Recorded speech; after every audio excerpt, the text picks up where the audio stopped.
Hello, everybody. So my wife and I are going back out on tour for my new book, We Who Wrestle with God. I'm going to be walking through a variety of biblical stories. Now, the postmodern types and the neo-Marxists, they think the story is one of power, and that is a dangerous story. The fundamental rock upon which true civilization is built is encapsulated in the biblical stories. And so I've spent a lot of time trying to understand them, and the point of the tour and the book is to bring whatever understanding I've managed to develop to as wide an audience as possible.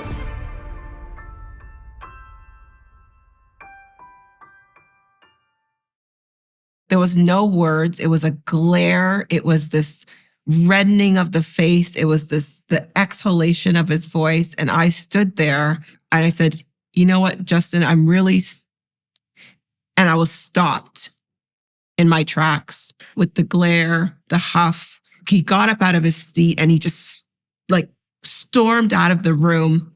And I froze because at that moment, I knew that this person actually could make or break the rest of my life.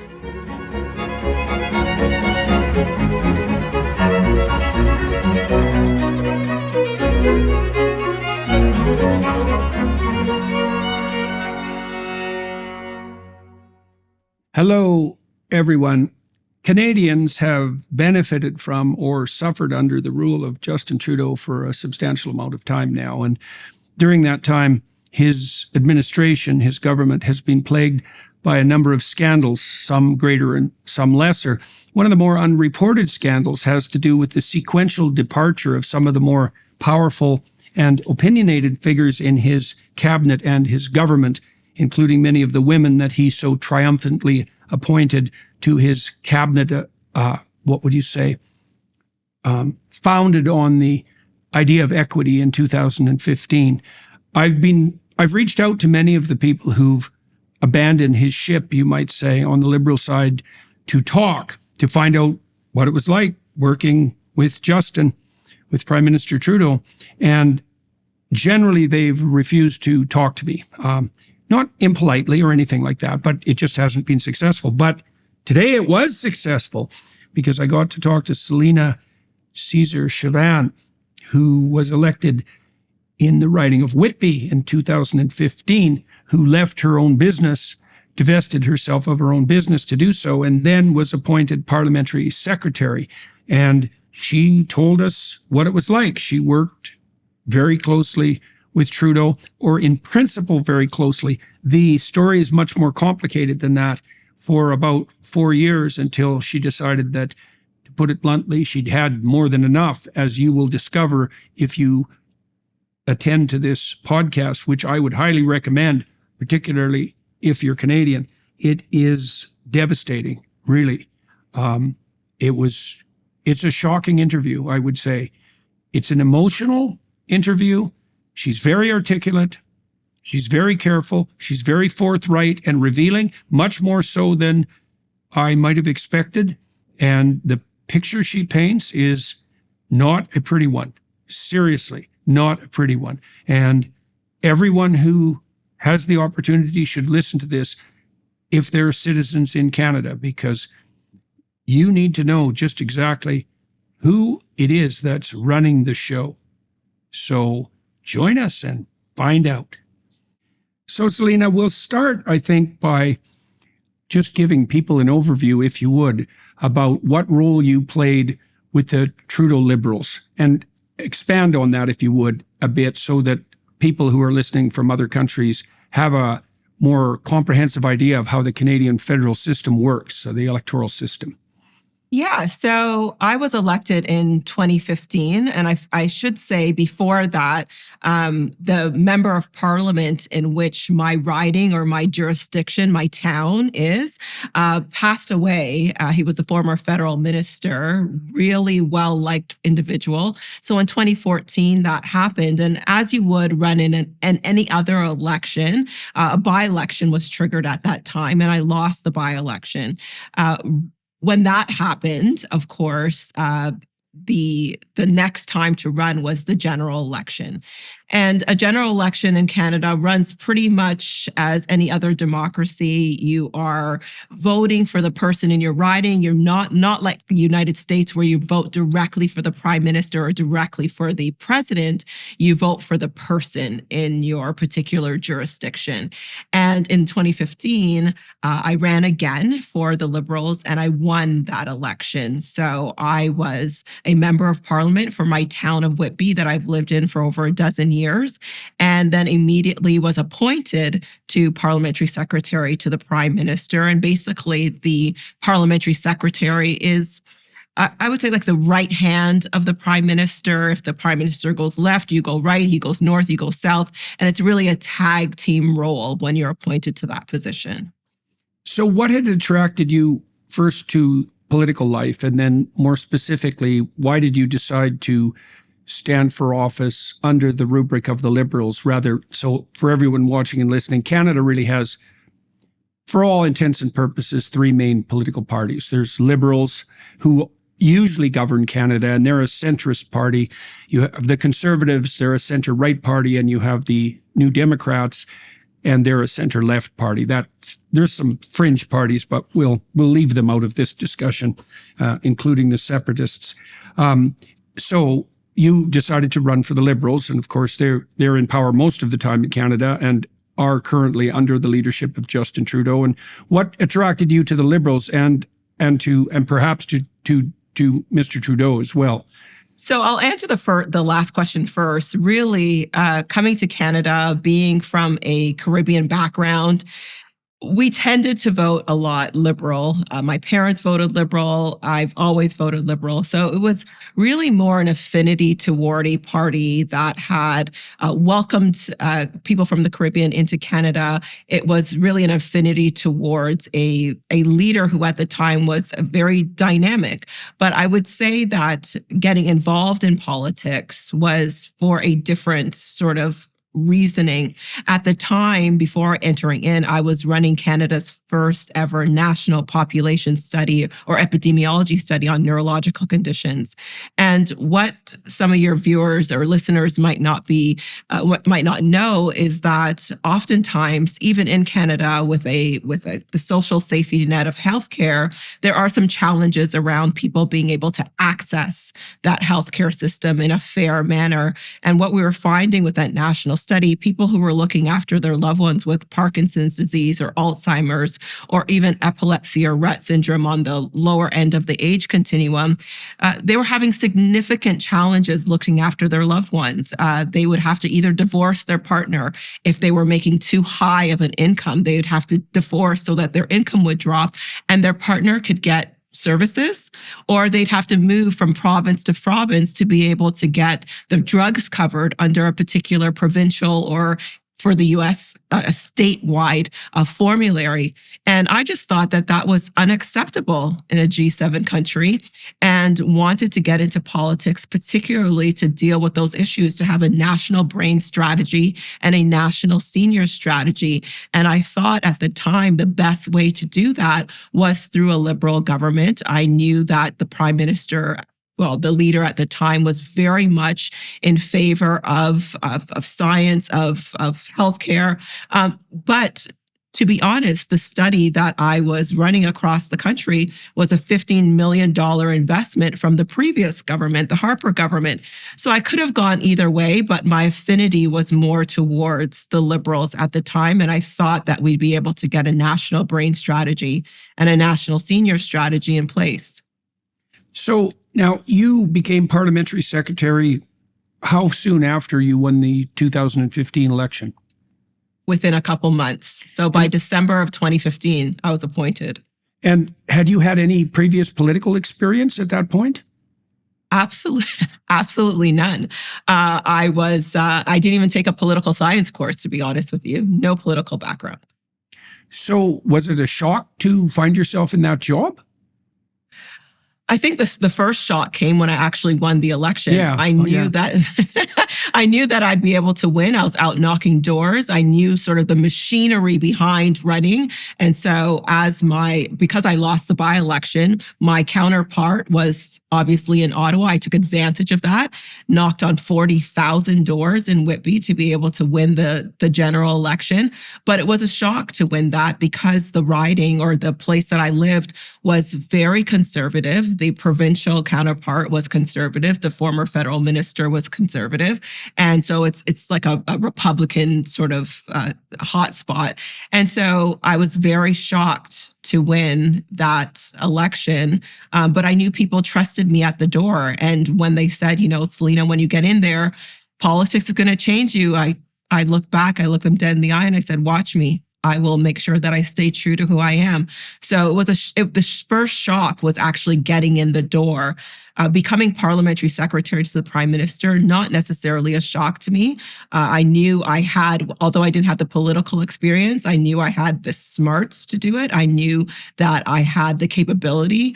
And because of the by-election, the prime minister had been in Whitby at least 4 times. So we had developed a relationship. So it wasn't like it was coming out of left field. I knew that if he needed someone on the ground listening, being attuned to not just what's happening in Whitby or across the country, but those particular nuances that maybe his experience didn't lend him the ability to understand, I knew that having me as a parliamentary secretary will fill that gap quite well. So that wasn't a shock for me. Huge tech companies have a problem. They don't just want your money, they want to know everything about you. Shadowy data brokers are making a living compiling detailed profiles of your online activity and selling them to marketers and other corporate interests that want to control you with targeted ads. They're not just selling a product, they're selling you, but you don't have to let them. There's a way you can keep your browsing history truly private, and I use it every day. It's an app called ExpressVPN. In a world where your every move online is being watched, tracked, and sold to the highest bidder, maintaining your privacy isn't just a luxury, it's a necessity. Think about it. Every time you go online, data brokers are cataloging your behavior through your IP address, building detailed profiles of who you are and what you do. That's why I trust ExpressVPN to protect my privacy online. With just one click, ExpressVPN masks your IP address and encrypts all your network traffic, making it virtually impossible for data brokers and hackers to monitor your digital footprint. You might think you're safe because you're careful online, but here's the truth. Every time you connect to a public Wi-Fi at your local coffee shop or airport, you're exposing yourself to potential security breaches. ExpressVPN acts like a shield, protecting your sensitive information from prying eyes. What I love about ExpressVPN is how seamlessly it works across all your devices, your phone, your tablet, laptops, you name it. One subscription covers everything. Just tap a button and you're protected. It's that simple. Protect your online privacy today by visiting expressvpn.com/Jordan. That's expressvpn.com/Jordan, and you can get an extra 3 months free. expressvpn.com/Jordan today. Okay. So it was more winning the election. So can you fill people in with regard to your background in general? So you said you had run a large study, and how old were you when you ran for office in Whitby, and what was your educational and experiential background prior to running? I'm just trying to place you in everyone's imagination. Yeah, so I was 41 when I ran, and my background, I have a Bachelor of Science in Human Biology from the University of Toronto. I have 2 MBAs, one in healthcare management and the other executive MBA from Rotman School of Management, again at the University of Toronto.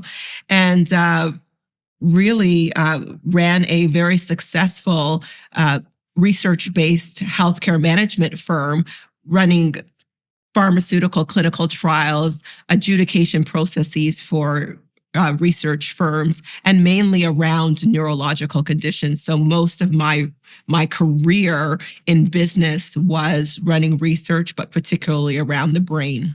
Was that a private company that was doing that research? How was that structured? Absolutely. It was a private company that was running it. And so I'd get contracts with pharmaceutical companies or with nonprofits.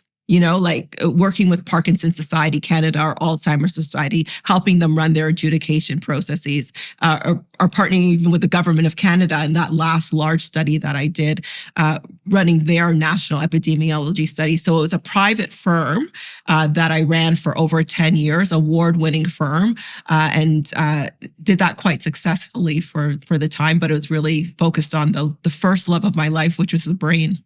Okay, so that was your company? And how did you Yes, go sir. about, okay, well, that's a difficult thing to manage, to found and run a private company that's research focused. So tell me a little bit more about that. Yeah.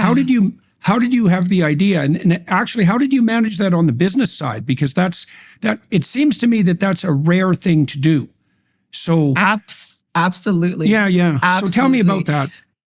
So very rare. So I'll have to go back a little bit for your listeners because I think this is important. I finished my undergraduate degree at the University of Toronto, first in my family to attend university, immigrated from Grenada when I was 2 years old, and really lost myself at university. Graduated high school, top of my class, 99 average, but lost myself in university. It took me 6 years to finish a 3-year degree.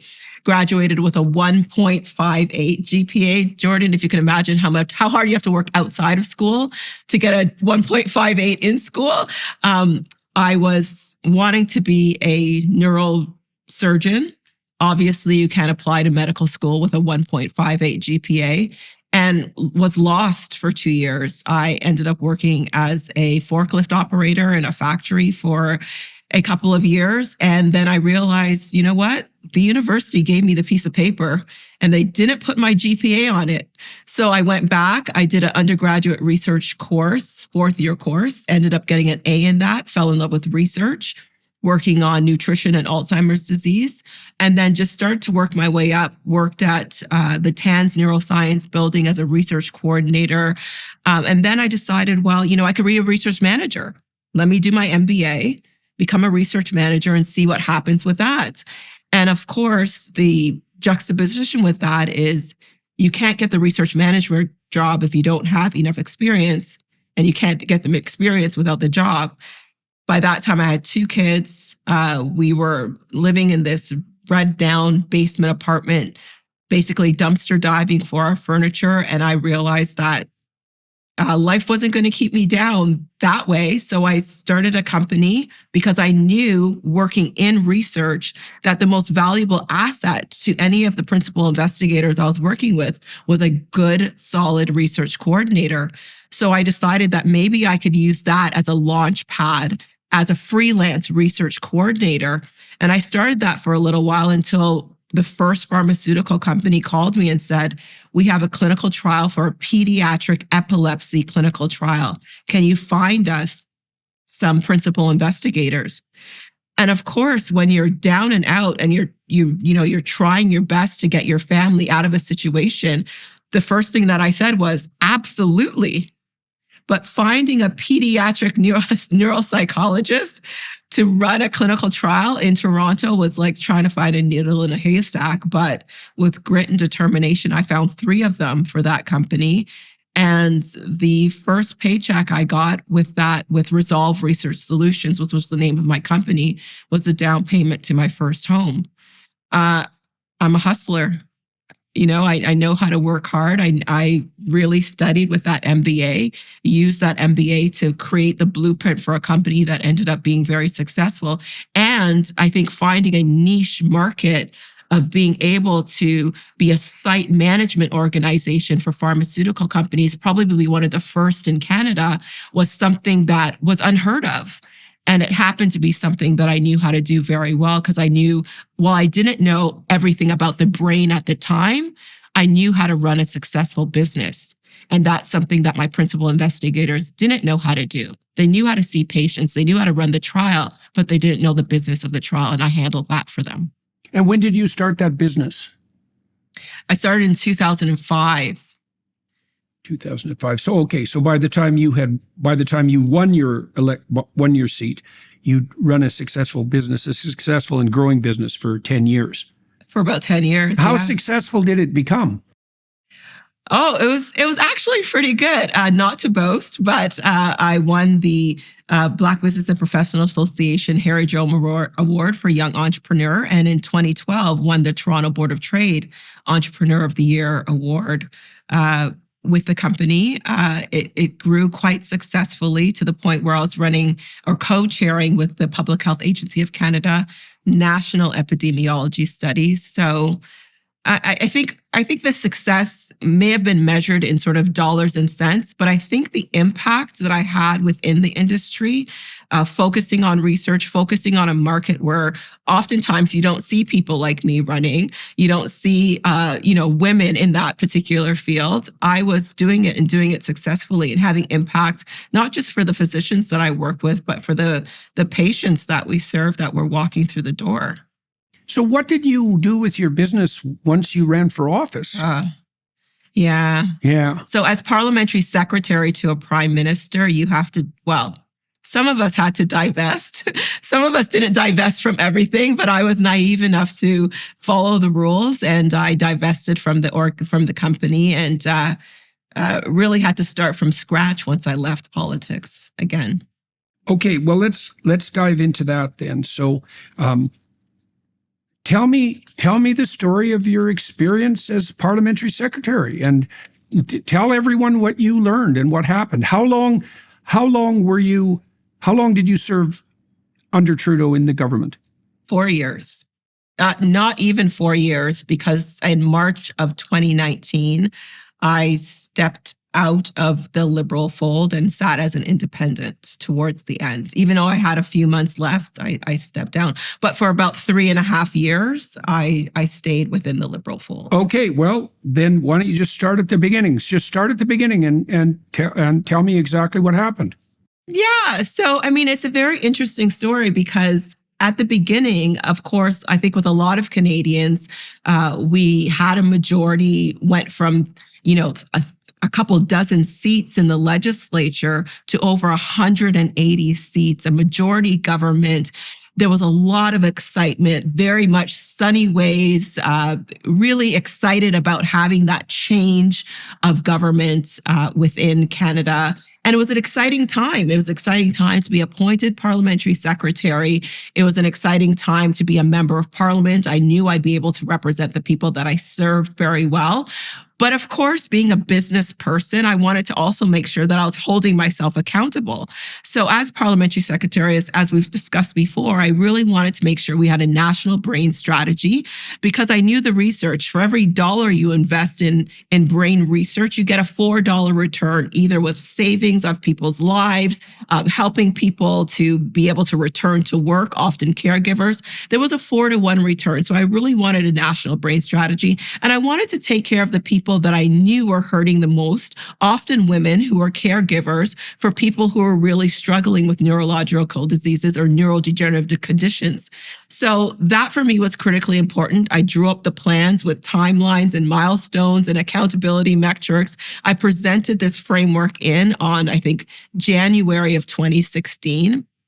Really hoping that it will work out. And I heard nothing for a little while. Presented it to who? I presented it to PMO. So to within the Prime Minister's office, his chief counsel would have been Jerry Butts and Katie Telford at the time. So I presented it to them. And to be honest, I'm not quite sure if the Prime Minister ever saw it. So I can't be certain of that. Although I was his parliamentary secretary, there was very, very little interaction, which people might think, I thought you said if he goes left, you go right. Well, that is normally the case, but there wasn't a lot of interaction with the Prime Minister at the time. And, I right from the beginning, I thought this is awfully strange for me to have very little interaction. If you are able to witness Canadian politics or any political system, you'll see that there is a question period here. We have a House of Commons in which we debate materials. At question period, we get up and we answer questions to the Canadian public, to our counterparts on the official opposition on the other side. And I was told that I was not allowed to speak during question period, which I also found quite strange. I wasn't allowed to speak to media. And it just started rubbing me the wrong way.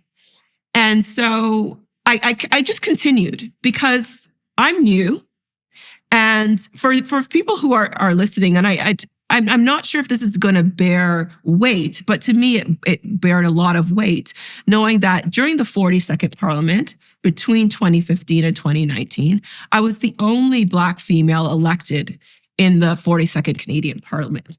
So with that understanding, I kind of kept myself very straight and narrow. I wasn't going to complain too much. I wasn't going to make too much noise about things because I was the only one there. And I didn't want to ruffle feathers. But as it kept going, I kept thinking, something is just not right. I was invited to, of course, you get a new government, invited to the White House state dinner, which was very exciting, I thought, last year of the Obama administration. But I wasn't invited to dinner. I was just invited to go. And that rubbed me the wrong way, and a number of different things that happened on that trip. The second time that I was invited to attend anything that the on behalf of the Prime Minister was the opening of the National African American Museum in Washington. And that was exciting. You know, I was sitting behind Oprah. I mean, who wouldn't love that, right? But there was something that was not right. And then the last event, so I was invited to 3 international events. Again, for your listeners, as a parliamentary secretary to a minister, I am parliamentary secretary to the first minister, the prime minister. If he goes left, you go right. And if you can remember that 2016 term, the first term of Justin Trudeau, he was doing a lot of international travel. He was doing a lot of across country, across the world. I had 3 international trips. The last one was the inauguration of President Akufo-Addo in Ghana. And when I was invited to that, I started to do the mental math in my head, where I was invited to the state dinner, but not invited to eat. I was invited to the African American Museum, and I was invited to Ghana. 3 events that were really Black focused. And at that point I said, yeah, I'm done. And I resigned as parliamentary secretary. In times of social upheaval, it's natural to feel overwhelmed by the constant stream of political discourse and division. With the upcoming election, many Americans are experiencing unprecedented levels of anxiety and uncertainty about the future of their nation. But what if there was a way to transform that anxiety into something meaningful? Hallow, the world's leading prayer and meditation app, has launched their powerful new challenge, One Nation Under God. This timely program features actor Neil McDonough guiding you through reflections on what it means to be both a person of faith and an American citizen. You'll be joined by remarkable voices like Monsi Alvarado and Katie McGrady, experts who work at the intersection of faith and current events, offering unique insights on finding peace during these turbulent times. This isn't just another meditation app. Hallow provides a structured way to pray for our country, its leaders, and yes, even those neighbors you might disagree with politically. Because real change starts with getting your own spiritual house in order. The best part? You can access everything Hallow has to offer, including their upcoming Advent Prayer Challenge, completely free for 3 months. That's thousands of guided prayers and meditations at your fingertips. So just visit hallow.com/Jordan today for your exclusive 3-month free trial. Put your relationship with God first this election season and watch how everything else falls into place. That's hallow, HALLOW.com/Jordan. Okay, let's walk through that. Let's go back to 2015. So Justin Trudeau was invited by the mavens of the Liberal Party at the end of the, correct me if I've got any of this wrong, by the way, at the end of the Harper term. Harper had been running the country for a substantial period of time. And it's pretty typical for Canadians to throw out whoever's in charge on about a 10-year basis. And so many Canadians felt that it was time for change. And the Liberal Party was in some degree of disarray, and the powers that be went to Justin Trudeau. And I had some real trouble with that right at the beginning. And so I'd kind of like your opinion about that. I'm not a fan of Mr. Trudeau, and so I may have a very biased perspective, but I'd like to at least be accurate in my suppositions. My sense was that he had no right to put himself forward in a fundamental ethical sense. He had no right. He did as a Canadian, obviously, because the only thing that Justin had going for him, apart from his attractiveness and his charm, which are both obvious, I would say, he had an extremely famous name. But I didn't think that he had the experience or the education to dare to take on a role like that. And then I was thinking, well, that's a bit harsh, because the Liberals did want someone who had name brand recognition, and fair enough.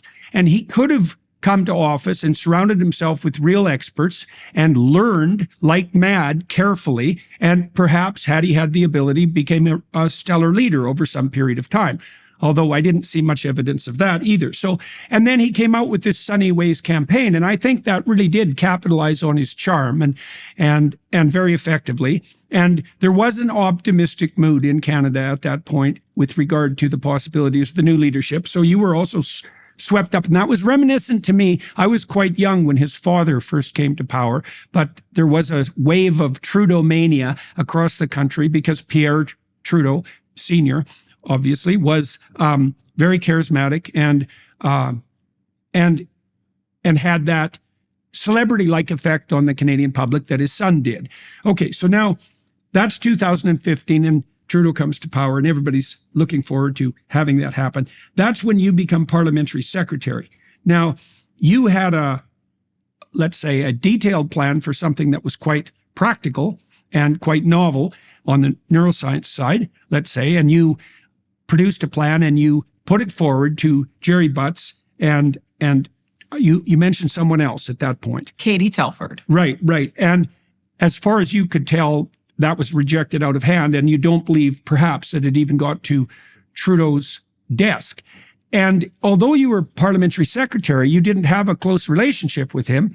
And so apparently you weren't even in a position to ask him whether or not he had seen this plan that you had spent some time detailing. Now, I think it would be useful to outline for us what the role of a Parliamentary Secretary is, and what it was that you expected that didn't happen, and whether or not your expectations were actually realistic. And you said, you were disinclined to complain, and you laid out the reasons for that. So what's the typical, as far as you understand, how are the relations between a Prime Minister and his Parliamentary Secretary generally managed, and what is that role generally? So typically what happens, and you could check the record because I attempt not to say things that don't have receipts, is that a Parliamentary Secretary, especially to the Prime Minister, is sworn into Privy Council and has access to a breadth and depth of information that allows them to carry out their duties in a way that is fundamental to being able to have these meetings with individuals that are on high level securities. Although I had the security screenings from CRA, RCMP, CSIS, that was all done, but wasn't able to have those meetings. Now, when I looked at other relationships with the Finance Minister, Bill Morneau, and Francois-Philippe Champagne, who was his Parliamentary Secretary, very close, very much constantly having conversations, constantly involved in the policy development, constantly involved in stakeholder engagement and relationships. So there's no gaps between what that minister is doing and what that Parliamentary Secretary is doing. There has to be a tight relationship. And as a First Minister, as Prime Minister with the Parliamentary Secretary, there has to be an even tighter gap. Because if there's any kind of ripples or spaces in between the other ministries, we need to be aware of that.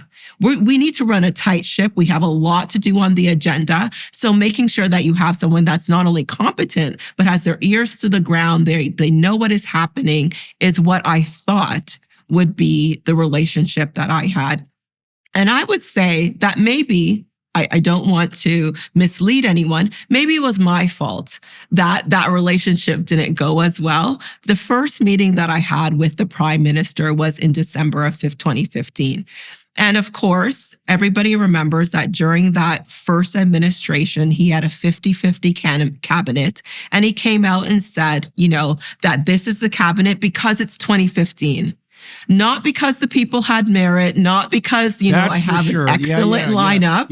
He said it's because it's 2015. It was very disenfranchising, and I think it was very much flippant for someone who was a leader of a G7 country to just say, because it's 2015. Okay, let me dive into that. Let me dive into that just for a sec, if you don't mind. Well, because that also struck me. That struck me really hard. I spent a lot of time assessing the research literature on hiring and determining how you do that if you hire purely on merit, let's say. And merit is defined in relationship to the evidence you have that the people you're attempting to hire actually have the ability to do what that specific job requires. And there are various ways of determining that merit.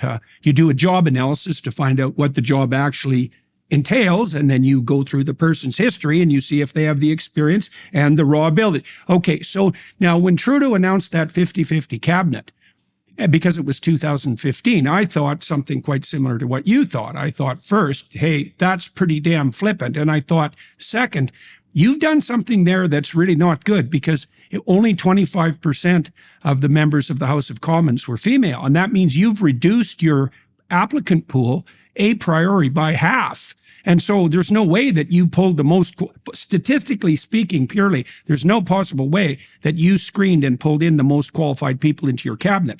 And you did that for show. And so, well, if you cut your applicant pool by half on arbitrary grounds, there might be other reasons to select people, but you had reasons as well. They may not have been the same as mine. I did. But you had reasons for being irritated by that. So delve more for me, if you would, into why it put your teeth on edge. Certainly. And I won't speak to sort of the skills of the individuals. I think he had a very competent cabinet around him. The thing that really struck me with because it's 2015 is because it was so flippant, because it was so, it made it seem like it was arbitrary, and it made it seem, as you said, for show. And so I went into that meeting saying to him that, look, I understand what my role here. I understand I'm the only one that looks like me. But what I said, and I quote, is, if I'm here to fill any gender or racial gap within your cabinet, I don't want this role. Yeah, well, I'm that's not about one of the that. dangers. That is absolutely one of the dangers of gender and ethnicity selection, let's say, is that like I saw this at the universities all the time. I think it's a terrible thing to have happen around people who are from a minority background who are truly qualified, because it's hard on them because they don't know why they're selected, and it's hard on everybody else because they don't know why they're selected. And so that's not fun. It's not fun. And putting that forward right at the beginning, I wanted to put him on notice that I am smart. I'm more than capable. So use me for a particular role that you might have within this position as parliamentary secretary, but don't for a second think that I would be a token throughout your entire administration. That was the notice that I was putting him under with saying those words. And so after I said that, he said, you know what, Celina, do you trust my judgment?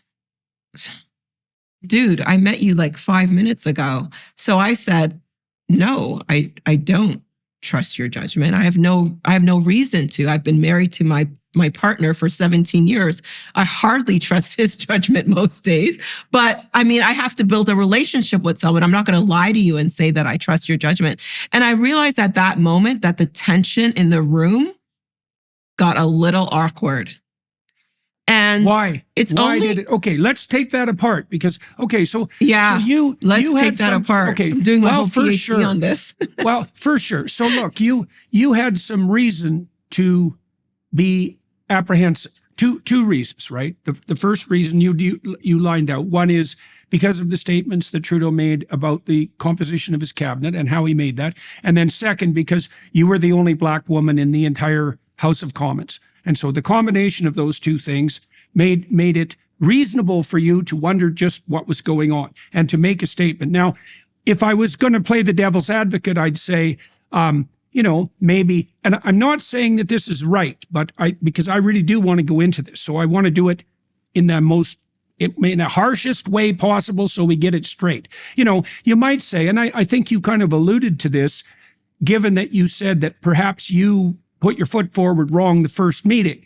You might say if you were thinking about it strategically, you would have had a calm and somewhat contentless first meeting and just got to know each other a little bit before you put your foot down, so to speak, about the role you were going to play. But maybe not, too. Maybe the right thing to do was to make your case right off the bat. There's no way I can tell. But you said that, but you were inclined to do that. And then you said that when you did it, the atmosphere in the room wasn't perhaps what you might have hoped for. So tell me what you saw. And he asked you to trust him, which is also, that's something you remember. And it's an event worthy of note, because the question is, what did he mean? Because you don't know him. Now, did he mean you should just trust him because he's Justin Trudeau and he's the Prime Minister of Canada? Or did he mean that you should start out by trusting someone if you're employed by them in a new role? Like, I don't know. What did you think? Yeah, you know what? I'm not even sure that question is warranted on the first day. Like, do you trust my judgment on the first day? I know that your platform was built by a number of different people. It wasn't just you. Why are you even asking that question? Why are you asking that question of me? Do you think we could work together? Do you think we could achieve the objectives of our platform? Do you think that we're going to do right by Canadians with this particular mandate? Ask me those questions. I don't really care about your particular mandate. And it really speaks to ego, and it really speaks to a particular sense of awareness or lack thereof that was pretty evident right from the beginning. And if we think about this whole episode, me being in politics, has driven me into the PhD work that I'm doing right now on motivated cognition and understanding what motivates people, their self-appraisal, their self-enhancement, their self-verification. It was really in that moment seeing that everything that needed to align for Justin Trudeau at that moment needed to feed into his feelings or his motivation on self, what he felt about himself. And I came in and within that first 15 minutes of a meeting said, no, I'm not just going to arbitrarily fall into what you deem to be your methodology around your self-enhancement. That is not my role. My role is to represent the people of Whitby. My role is to make sure that we execute a mandate. And I didn't know that at the time, but it really spoke to the fact. Didn't know what? I didn't know at the time that probably that wasn't the best move to make, because I assumed that as his parliamentary secretary, as his right-hand person, that he would have wanted someone who was going to be honest. And I don't think that's what he wanted. He wanted someone to confirm a bias that he felt about himself or a lack of self-esteem that he felt about himself by saying, yes, I trust your judgment, Justin. I don't know you, but I'm going to say yes, I trust you. I could have played that game. I didn't want to. Okay, so that's what alerted you, let's say, is that you, tell me if I've got this right, you felt that his query about whether or not you trusted him was an attempt to insist that you, on no evidence, because you didn't know him, make the presumption that he was competent and that he would lead your relationship in the appropriate direction. Now, you laid out a bunch of other questions that he could have asked you, which were more other focused, right? They were more focused on service to Canadians. Now, you read a lot into that, which you just laid out. It sounds to me like you were surprised, let's say, that the conversation became about him. And it sounds to me that you weren't disabused of that suspicion as things progressed. Now, you've also laid out for us already the fact that you were trotted out, so to speak, at 3 international events, and they were all international events that you associated with you being put on display as a consequence of your ethnicity and perhaps your gender. Is that a reasonable representation That's of reasonable. what you said? Okay, now it's not a reasonable representation. It is what happened. Okay, fine. I just want to make sure that I'm not misrepresenting this. Okay, now, and so what happened to you was that you didn't establish a working relationship on a day-to-day basis with the man you were supposed to be walking arm in arm with, let's say. And you would have expected as parliamentary secretary, given that it was a key role, that you'd be in constant communication. How often did you, in fact, speak with Prime Minister Trudeau? I would say it was a handful of times. I didn't count it, but it wasn't, and it was a handful of times and of very little substance.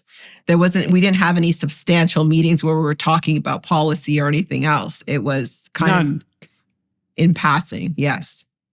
So you didn't have any meetings that were substantive. How long was the first meeting? The first meeting was maybe about half an hour. You know what? I stand corrected. The other meeting that I had with the Prime Minister was in August of 2016. And in August of 2016, I brought to him a couple of things. And I remember this because I didn't have another meeting I didn't hear anything about it until 2018. So in August of 2016, I came to him and I said, at the time, the United Nations had declared the International Decade of People of African Descent between 2014 and 2024. We were 2 years in. I brought that to the Prime Minister. I said, look, we should probably recognize this. The UN has brought it forward. I think it would be a good idea. He said to me, Celina, what do you want to do? I said, that's not up to me to decide what I should do for all Canadians of African descent. That's unfair. We should, actually do this properly, understand some of the concerns, understand some of the issues that they're having, and then, actually recognize this international decade in a way that makes sense and the way that is actually genuine to our mission and mandate as a government. And so that meeting ended. And I didn't hear anything for a year. And then on January 31st of 2018, I was invited to the foyer of the House of Commons. And again, paraded in front. Celina, you have to be there on this day. And I'm saying, what's going on? And he comes out and I hear that we're announcing the Canada's recognition of the International Decade of People of African Descent. And my heart breaks because I realized, then I start doing my homework. And I realized that over the last year, there have been dozens of meetings about this issue that I have been purposely not invited to. And I'm not trying to make an excuse for bad behavior, but I understand the person that I am. I'm a person who will fight for and advocate for people that I know don't have the privileges that I have, that don't have the luxuries that I have. I understand the power that I have as someone who could be elected or someone who has the ear of the Prime Minister.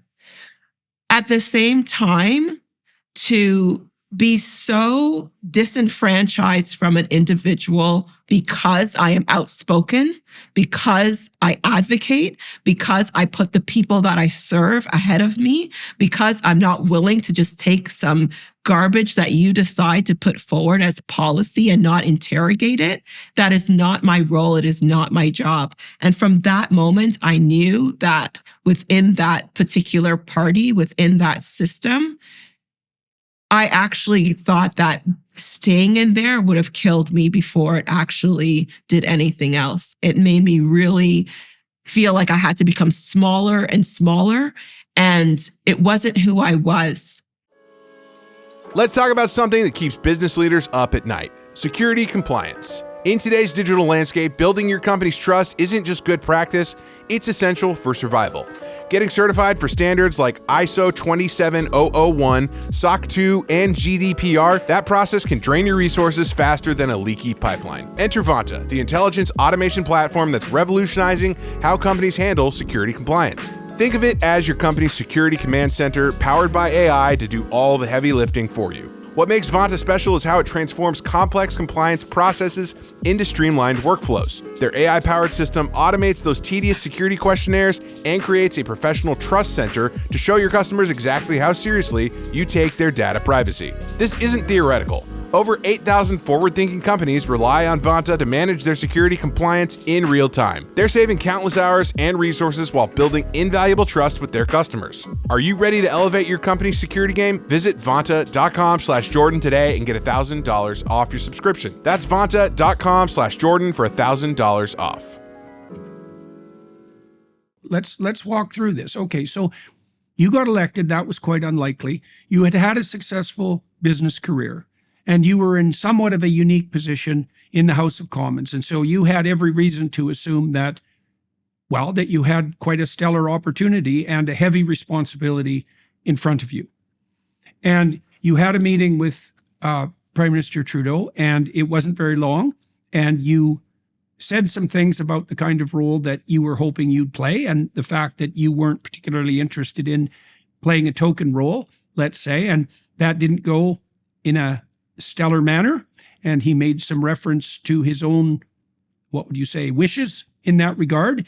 And then from, as far as I can tell, you were essentially sidelined. So let me ask you some questions. And then you said that the fact of that sidelining and the fact that it was done in a relatively, what would you say, in a manner that didn't really involve you in the least. It was done, what would I say, you're sidelined so effectively that you're not even involved in the fact of your own isolation. And so you said that had relatively severe psychological consequences for you. You just alluded to that, and that you felt that you were being diminished. With regards to your, what is it exactly? Your confidence in your professional capacity? What effect did that have on you? That's a very good question, because in the outset, it did. It really diminished my confidence in myself. It really made me worry about whether or not I was good enough, I was worthy enough for the job. And to be honest, I want to be very transparent with your listeners. During 2016, I had what is classically termed a nervous breakdown. I was institutionalized for 4 days. My depression was absolutely the worst it has ever been. It was very hard. However, what that announcement in 2018 did on January 30th, parading me out to be at an announcement where you have intentionally sidelined me for over a year, it did something to my confidence that I don't quite know how to explain. And I'm not sure it did something to my confidence. It did something to my resolve to really start to use this role to advocate for people. And I said to my partner at the time, I said, the gloves are coming off. They're going to get rid of me either way. I might as well go out. If they're going to talk about me anyway, I might as well give them something to talk about. Okay, and so let me walk through that. Okay, so because it's a complicated story. I mean, so what you've told us so far is that you spent 10 years building up an unlikely business, and so that's a difficult matter, and that's a real indication of competence because you're working at the intersection of two diverse fields and no one else is doing it, and you managed to build it from scratch and make it successful. So that's hard and unlikely. And then it goes for 10 years, so you're able to sustain that. Then you ran for office and you won, which was unlikely. And then you had to sideline your business, right? So that's a big deal. So like you sacrificed a lot in order to take that position. And then you get a pretty decent promotion right off the bat, right? And so then you're thinking something like, well, this is going pretty well, and look at all the opportunities in front of me. And then all of a sudden you find that that's all for show, and that the real activity has nothing to do with you at all, and you're not included in the discussions at all. And so, I'm curious about the effect of that as far as, these are very personal questions, so forgive me, but this is important because it's actually key to why I was interested in talking to you to begin with, because I knew something like this had happened, and I wanted to find out what it was. Okay, so now that had quite a devastating effect on you, right? That's what you laid out now. And so what was that? Was that disappointment in the fact that you had strive very hard to make yourself an entirely credible and able person, and that the opportunities that that sort of person would have had, in fact, presented themselves to you, but then proved to be illusory because someone was playing a public relations game? Like, is that what's going on? Is that what you discovered? Or is there something about that I've got wrong?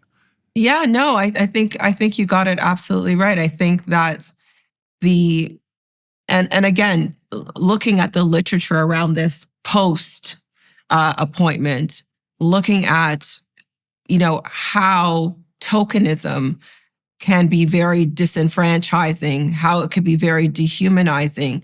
At the time, for me, I just couldn't reconcile in my head the fact that I knew I was smart, the fact that I knew I could do this job, the fact that I knew if he put me in front of any audience, anywhere, at any time, I'd read my briefs. I learned French in a matter of months. Like, this is not an easy role for someone who is hyper visible. I am hyper visible. If I do not show up one day, you're going to scan the room and go, where's the Black girl at? Like, you're going to know I'm not there. So I have to be 100% on my game all the time.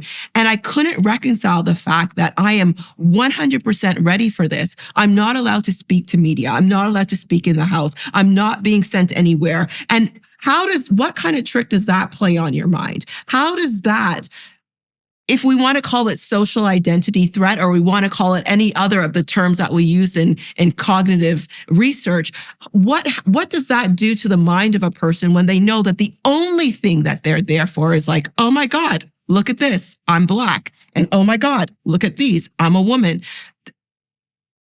Well, I'm sorry. It's actually worse than that, I think. I think it's worse than that psychologically, because you're actually put in a really hard place. So, because there's an element here that we haven't explored, you see, because you had to make a choice when you were evaluating what happened to you. So one of the things you could have thought and should have thought, if you were reasonably self-critical, was maybe you got off on the wrong foot, and set yourself up for that. Now, we already went through that, so I won't, so I won't, you want to assess whatever role you had in the failure of this relationship to get kindled.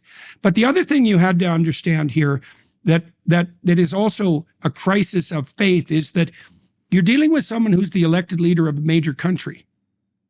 Now, he's either the real thing or he's not. And if he's not the real thing, that's a real problem, if he's someone who's just acting out his role. And so now you're in a position where you have to decide whether there's something wrong with you, and there might be, who knows, right? And that you're not up to scratch for the role and you're being sidelined because of your incompetence. Or you have to decide that there's something seriously rotten behind the stage at the wonderful world of Oz, and whether the people pulling the strings behind the scenes are just not exactly who they should be. And if you already put faith in the Liberal Party, you said that you were entranced, at least to the same degree that other Canadians were, by the possibility that Justin Trudeau brought to the stage. Okay, so now you had two hard problems to deal with. Like, there's either something seriously wrong with you, or there's something not only seriously wrong with him, but with the whole bloody charade. And so it's not surprising that would pull you apart, because either one of those being true is not good. Either one of those being true is not good. And I felt that intimately for 3 years. And when I made the decision in September 2018 that I said, you know what?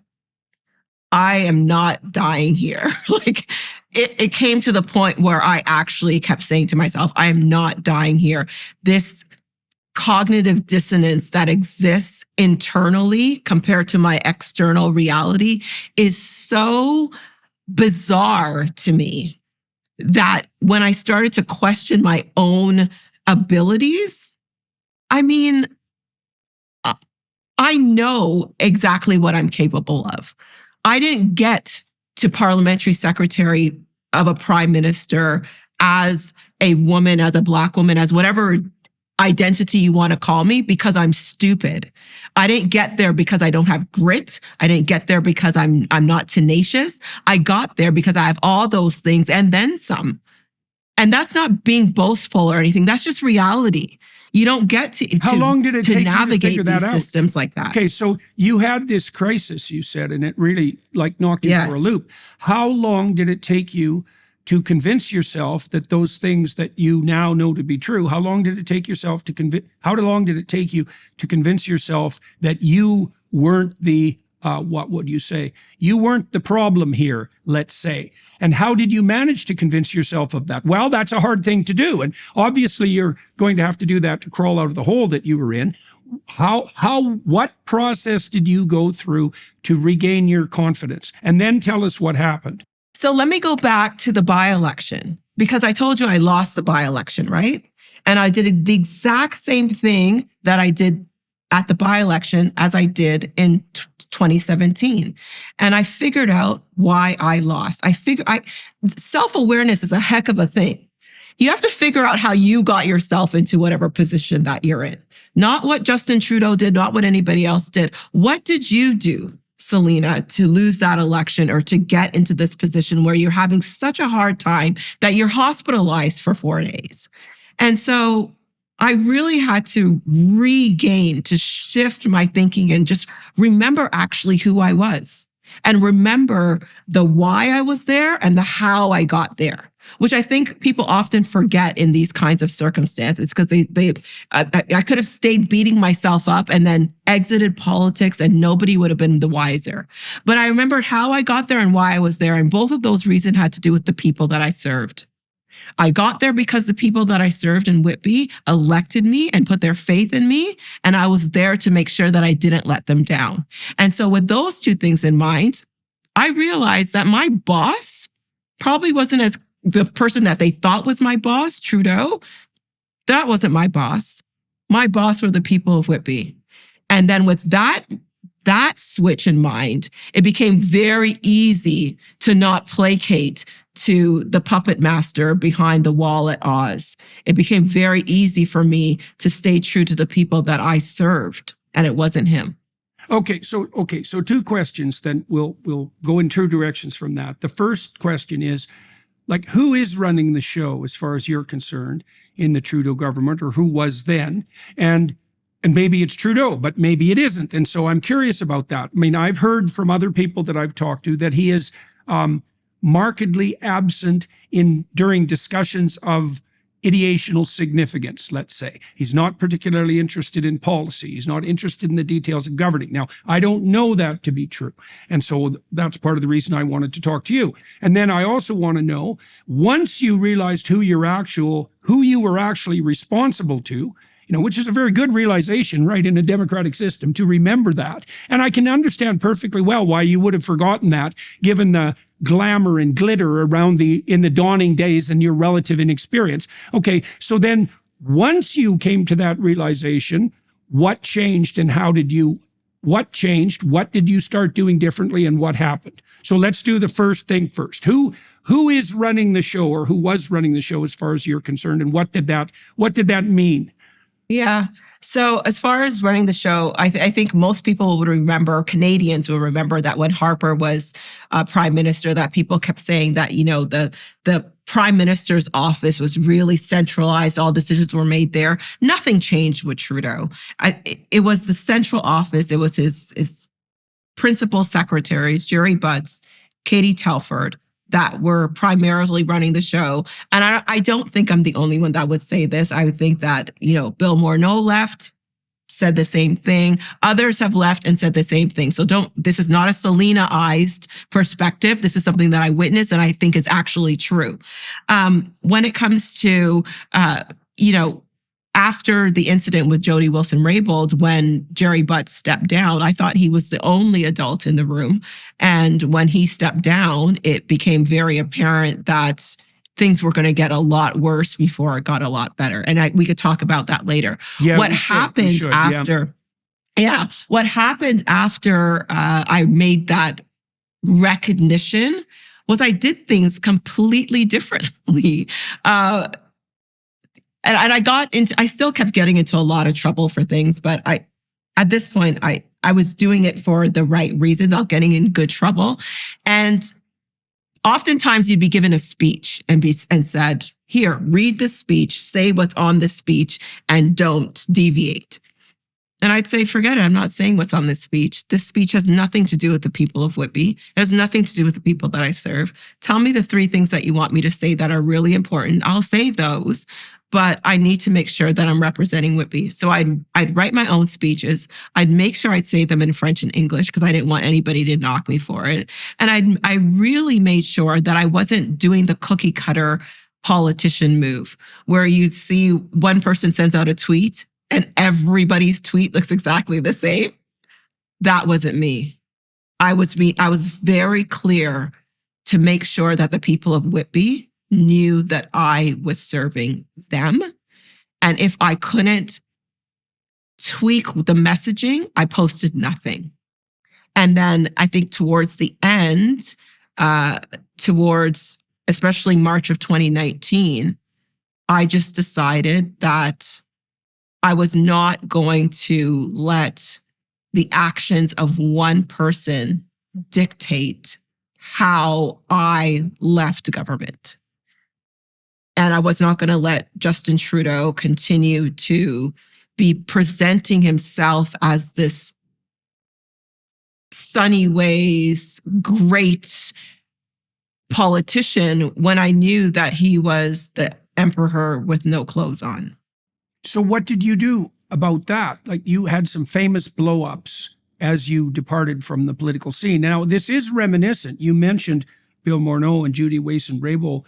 So another of the reasons that I wanted to talk to you is because, 3 establishes a pattern, and there seems to be very close affinity. And maybe I'm wrong about that, but from the outside, close affinity between what happened with Morneau and what happened with Raybould and what happened with you. And that's 3. And so maybe you could let everybody who's watching and listening know about these other people that departed and why you think that happened. And then also tell us when you decided to speak in your own voice again, given that you weren't given the opportunity to speak as the press secretary anyways.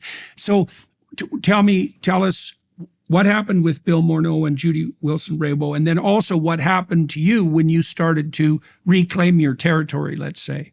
Yes. Yeah.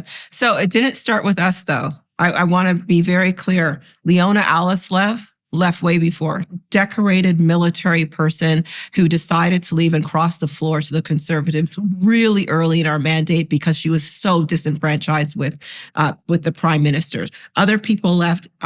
After we left, Eva Nessef also left because of the bullying that she received within the party. So there was a few people. So it's not just a 3. By the time Jane Philpott, decorated medical professional, left, we were way beyond 3s at that point. So yes. Yeah. So there were quite a few, and I would say for me, I didn't have to have a public blow up with the prime minister. When I told him that I was leaving in early March of 2019, I was very clear for all of the reasons that we discussed before, feeling tokenized, not getting the support of the prime minister, just being very much marginalized within a liberal, which is it makes me so. It is so upsetting because it's one thing to say, you did some missteps, but I felt duped by a party that I really thought understood what it meant to be center, understood what it meant to have equity and justice, what it meant to have those things, and to be disenfranchised by them because I wanted more for the people that I serve was disenfranchising for me. Mm-hmm. Yes, it was. Yeah, well, definitely. That is the word. Thank you very much. That is actually the word. Betrayal. And so I called the prime minister and I said, look, I'm not running again. I didn't even have to give him a reason. I said, I'm not running again. It's 4 years. I'm not getting a pension. I'm not getting anything. I just don't want to do this. He said, well, that was the same day that Jody Wilson-Raybould had stepped down. He couldn't have 2 women of color leave at the same day. That's what he told you. It's really? Like, dude, that's not my problem. Yeah. That was his first response to your... Yes. Okay, so no, I'm going to play psychologist here for a minute, okay? Because that's really not, that's seriously not good. right? Because if he was a wise man and if he was a mature man, he would have understood that you divested yourself of your business. Your life took quite a turn, and that even if you two didn't get along, the fact that you'd been in government for only 4 years and you were leaving without running for re-election, without a pension, meant you were going back to square one in many ways. And so the first thing he should have said, even if he would have been somewhat truly self-aware and still putting his own interests first, he should have at least had the bloody sense to act as if he cared about what you were telling him. The fact that his first response was, I'm dead serious about that. Like, even if he was faking it, if he was a wise faker, the first thing he should have done was said like something like, well, I know we've had our differences. I really appreciate your service. You put an awful lot on the line for this. It's really unfortunate it didn't work out. Is there anything I can do for you to make your departure more straightforward? I wish we could have worked together more sincerely, right? Definitely. And then if he was a genuine human being, so to speak, that would have actually bothered him. But the fact that he came out and said, I can't afford to have 2 women of color leave me the same day, like, all that means is that every single thing that you regarded as a betrayal was in fact a betrayal. Absolutely. That's absolutely inexcusable. But wait, there's more. That's not all he said. That was the first thing he said. So I said, Justin, perhaps if not today or tomorrow or at some point in the future, you'll understand the level of sacrifice that I've made to be in this role. And I repeated it again, not today or tomorrow, but someday I hope you understand the level of sacrifice. And then he was not happy with that. He said, oh my God, Celina, I can't believe that you're talking about my privilege. I was like, what? He said, he started talking about the fact that he has, had death threats too. And in my mind, I'm going, but you have an RCMP detail. When me and my kids had death threats, I didn't have anybody, right? Like, so there's a lot of stuff missing from this story, Jordan, that I'm not putting out. But he went on and how I needed to appreciate him because he came to the riding during the by-election and how I should be, grateful to him. And I just was like, oh, hell no. And I said a few choice words to him after that because I lost it at that point. And yeah. What did you say? The what point did of you me. say? Oh, What did you tell him? Bad well, words. you can tone it down. What were you conveying? Put it that way. I was conveying that I wanted him to know who did he think he was speaking to. Like, I'm not a child. I'm not someone that he could just reprimand. I'm a colleague. And as a person in a professional capacity, if he had went off the way he did with me on someone else, he would have been taken straight to HR. And that doesn't happen because he has parliamentary privilege.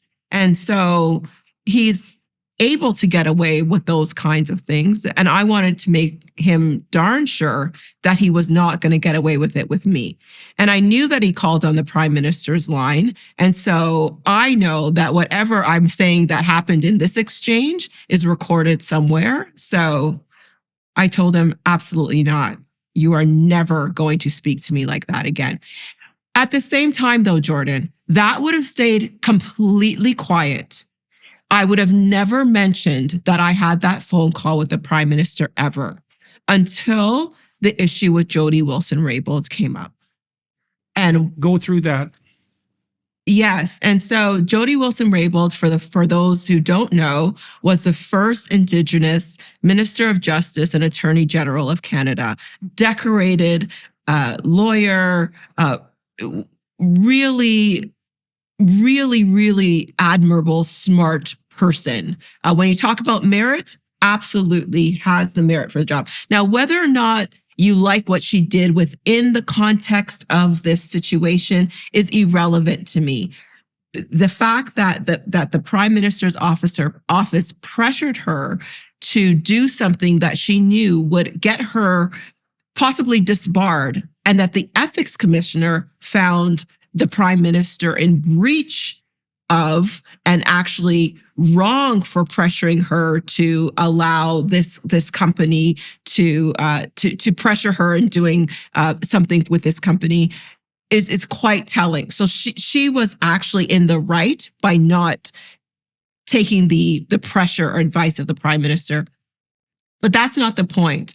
The point is that after this all happened with Jody stepped down. She was being pressured to do something that she knew was unethical, was wrong by legal standards. She said she wasn't going to do it. She stepped down. She was demoted first. Then she stepped down as Minister of Justice and Attorney General.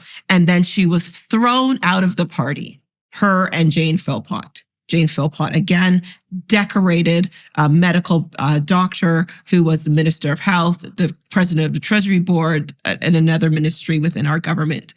The Prime Minister, after that, decided that he was going to go on national television and apologize to Canadians for the kerfuffle that was happening within his government.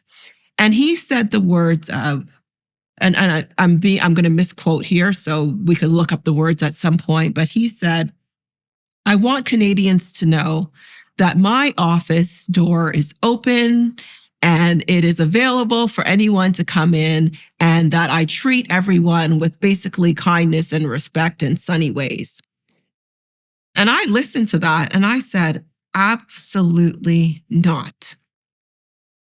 I had the first phone call with him in which he raked me over the coals for not appreciating him, although I had sacrificed just as much as he did and did exactly what he did to get to his position. I ran, I was elected, he just had a different title.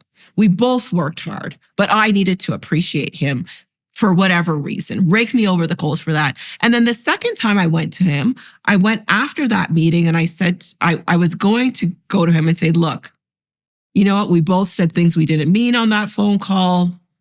Let's try to This is the last be phone adults call that here. you described? That's correct. The last phone call, I went to him after that. And, you know, just like I'm sitting across from you now, said, let's be adults here. We said some things we didn't mean. Let's move it along. The level of contempt and almost hatred that he approached me with, I have never felt more scared in my life of someone to be in a room with someone. And I knew Have that you ever heard happened. of wounded narcissism? Oh, Is that no, a I term have that not. Rings a bell? No. Well, beware of it. Seriously. So okay, I have so that's that's a hell of yeah. a thing to say. Seriously, that's quite a thing to say. Yeah. That you were afraid. Okay, so I want to know why. Why were you afraid? Yes, because that's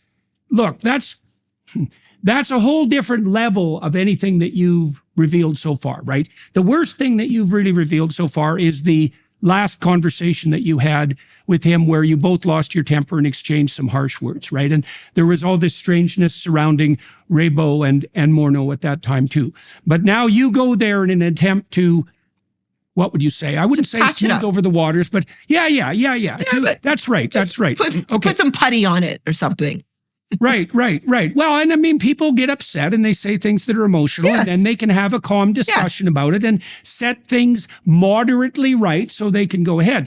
But you said that there was a terrible tension in the room that you associated with both contempt, and that's not good. Contempt is a very, very dangerous emotion. So married couples going for counseling who roll their eyes at one another have about a 99% chance of being divorced in the next year. Contempt is not good. And contempt plus hatred, that's seriously not good. And contempt, hatred plus fear in the target, that's really not good. Okay, so now tell me exactly what transpired in that meeting and why you had that reaction. What do you feel in your body when you hear the term white people? I feel like a cringe about it. Cringe is a good word. White, straight, cisgender man is the top of the pile. So I'm on the top of the pile. It's me. Can I just propose a toast? Raise a glass if you're racist. To racist. That was really weird. Don't deny that you're racist. Try not to be racist, but also don't realize that you're. Until we're willing to talk about these things, healing can't really begin. My daughter's 4 years old. She's still watching Disney movies and choosing a white princess Have you talked to her about that? all the time. Is racism inherent to whiteness? Yes. Yeah, probably. Joining us now is Matt, certified DEI expert. Did race exist as a reality before? We made race exist. Does that make sense? It does make sense. What do you mean? What you're doing is you're stretching out of your whiteness. This is more for you and less for you. Am I Racist? Now streaming only on Daily Wire Plus. Rated PG-13. There was there was no words. It was a glare. It was this reddening of the face. It was the exhalation of his voice. And I stood there and I was alone in the room because it was after caucus. I didn't want anybody else to hear the conversation. So I waited in line because after caucus meetings, everybody goes up and wants him to sign stuff and talk and blah, blah, blah. I waited till the end. There was nobody else in the room.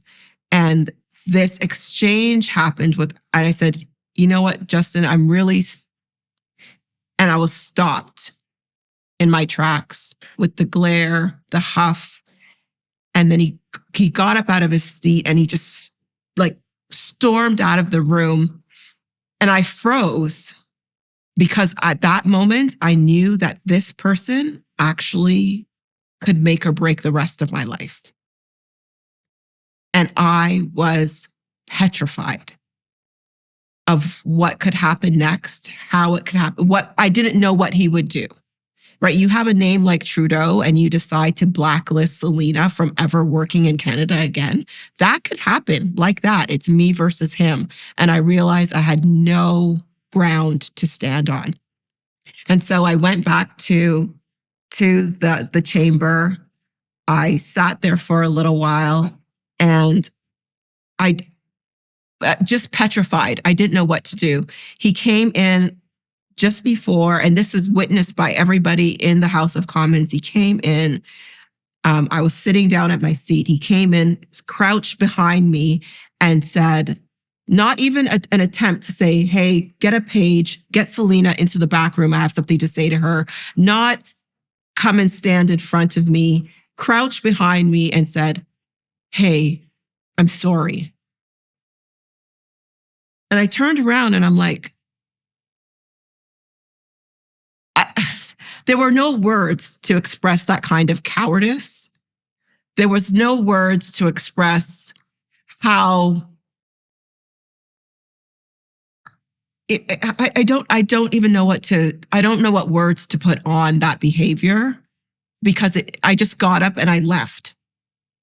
And I couldn't, it was one of the lowest points for me. I went immediately, I called my psychiatrist and I said, I think I'm going to have another breakdown. I need a session. I'm in trouble. I'm actually in trouble here. And even talking about it now, I just wish I was stronger. I just wish I didn't let someone bully me. You have to understand that way.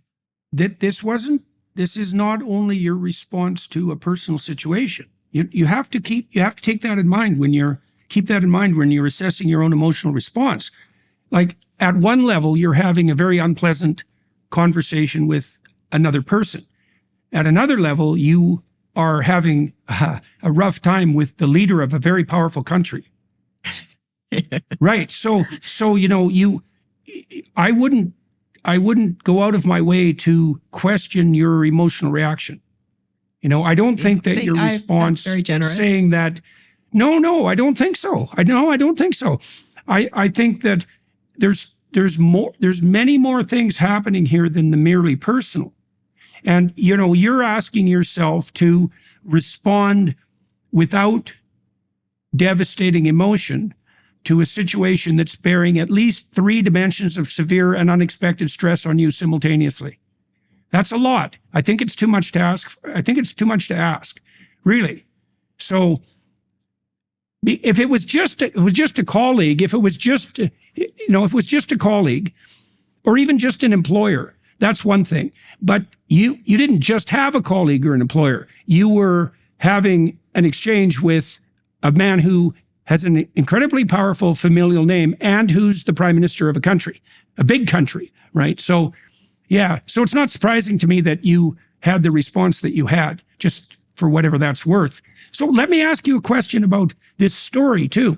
One of the things that really struck me about, and that is indicative of something seriously rotten in Canada, and I mean seriously rotten, is that these 6 people that you described as fleeing the ship, let's say, for similar reasons, and many of them, perhaps all of them, stellar people. Have you had an opportunity to sit down with anybody from the legacy media in Canada, the radically government subsidized legacy media, I might add, and actually have a chance to walk through what happened? Because you'd think that the media would be interested in this. If it only happened once, well, you ignore it. 3 times I said, that's the pattern. You said, it's not 3, Dr. Peterson, it's not 3, it's 6 or more. So to what degree has this pattern been communicated, this pattern of interaction between Trudeau and his people being communicated by the legacy media in Canada? So this let me just close the loop on this story, because I want to say how it ended, and then I'll go into media. How it ends is, so he goes in, he gives this big apology, tells people that he has this open office, that he's welcoming and nice to everybody. And at that moment, I'm thinking in my head, I'm at home. I am having like the worst few days ever. And I'm holding my phone and I start to type, "That is absolutely not true. Do you remember our last 2 interactions?" And I pause before I send on the Twitter message, because I know the feeling that I had in that last meeting. I know that he could make or break whatever happens to me after. And I start to press send, and I'm like, no way, there's no way I could do this, because I will never work another day in Canada again. And then I also think to myself, if I don't press send and I allow this person to just get away with this behavior, I will never be able to look myself in the mirror. I'll never be able to look my daughters in the face. I'll never be able to look my son in the face. And so I press send and I say to myself, that's it. I'm done. And which brings us to your next question around the media, which is a really valid one. Was that the right choice? Was that the right choice that you made? And why? Because it may not have been the right. Yeah. Well, you said you had the practical reality of your life on the one hand, and what it's not exactly self-esteem. It's, I don't know exactly how to characterize it. You characterized it in relationship to your children, right? You said that if you didn't push send, that you would have failed to be the sort of person that they needed you to be. It's something like that. Well, it would have been, not necessarily that. I wouldn't have been able to look myself in the mirror, because it means that because you hold the name Trudeau, that you are above somebody standing up to you. You're above, me standing up for someone that I know is Jody Wilson-Raybould, who I know did the right thing. I'm just going to stay quiet because your name is Trudeau and you could do something to me. Absolutely not. I have rebounded. I have survived a lot more worse events than that. So I could rebound. But was it the right decision? To be honest with you, for a year after leaving politics, I could not find a job. I applied and applied and applied, and could not. And that's not to say woe is me or anything, but just the reality of the situation. Because, I'd call up some of my colleagues, like Roger Cuzner. I called Roger. I said, Roger, what are you doing now? He said, oh, I'm working. I said, oh, well, where'd you apply? He said, you don't apply, Celina. If you're in government, they just scoop you up in a GR firm. And I thought, oh, okay. Right. Again, right. I think the point. Up. No scooping here. But I think the point of it is that if you're not willing to stand for something, and this is where it really came to head for me. If you're not willing to stand for something, you'll fall for anything. And it didn't matter to me that his name was Trudeau. It didn't matter. What mattered was that you are railroading an individual. Like her or hate her, I do not care how you feel about Jody Wilson-Raybould. What happened to her was wrong. And she needed people on her side that would say, you're absolutely right. What I found very interesting was that, we'd have gone through a Me Too movement during that government, those 4 years. And every one of my colleagues, Trudeau, hashtag Me Too, believe her when she says she's believe her with this, believe her when that. I found it was so interesting to believe her when it was convenient and leave Jody when it was not. And I was not about to leave her for anybody. I didn't care what his name was. And so it wasn't necessarily to me about whether or not I'd work in Canada again. It was whether or not I'd be able to look myself in the eye and look my kids in the eye and say I did the right thing, even when I knew it was the hardest thing to do. And I'll end this part with this. I don't know if you've read Clayton Christensen's essay, How Will You Measure Your Life? And for your readers, your listeners, read this article. It talks about, your ability to stand by your values and principles. He says, stand by your principles not 100% of the time. If you stand by your values and principles 98% of the time, you'll regret where you end up because you're doing a marginal cost analysis. If I cheat just this one time, if I don't stand up for my friend just this one time, it's fine. No, it's not. You either do it 100% of the time or you don't do it at all. And for me, it was the 100% or not at all. And at this point, I was so far gone. I had experienced all that I experienced and I stayed very, very quiet. But on this issue, it was beholden for me to stand up because that was the opportunity that I had to say, no, you cannot continue to behave in this way as a leader of a G7 country and expect to just get away with it with no consequence. And to your question about media, I think that the consequence still eluded him. He still evaded the consequence because the consequences ended up falling more on myself as someone who dared to stand up against the prime minister. I've been told that, speaking on media is not, they won't allow it because, you don't really like Trudeau. It's not that I don't like him. I just think he lacks the self-awareness to be a G7 leader. But I mean, I'll have a beer with the guy. He's not the barista at the coffee shop. He's a G7 leader. Like, I'm not supposed to hold him to account because he's Trudeau. And so I've been removed from media, some media, I should say, some of them still keep me on, but the Canadian media has still managed to glorify this individual and not hold him to the account the way that I think he should be.